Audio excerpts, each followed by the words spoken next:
সবচেয়ে একটি জিনিস আপনাদের মনে করতে হবে, মানে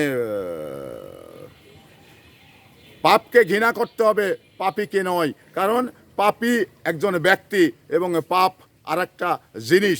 তো এখানে আমরা ঢালাওভাবে যদি বলে থাকি যে এই ওই লোকটা অপরাধী, ওই লোকটা এই অন্যায়কারী, এটা অনেক সময় কিন্তু আমরা বলে থাকি এবং অনেকেই বলি। তো এখানে একটি জিনিস বলা আছে যে আপনি পাপকে ঘৃণা করেন, পাপীকে নয়। কারণ পাপী এক সময় মানে ভুল বুঝতে পেরে ভালো হয়ে যেতে পারে।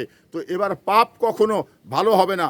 পাপ একটি মানে নিয়ম বা একটি লাইন, সে লাইনে কিন্তু সে থাকবেই। কিন্তু অপরাধী এক লাইন থেকে মানে ক্রস করে আর এক লাইনে চলে আসতে পারে, ভালোর লাইনে চলে আসতে পারে। তো এই জন্যেই বলেছে যে পাপকে ঘৃণা করো, পাপীকে নয়। কারণ পাপী চাইলে মানে পরিবর্তন হওয়াটা স্বাভাবিক, কিন্তু পাপ কখনো পরিবর্তন হবে না।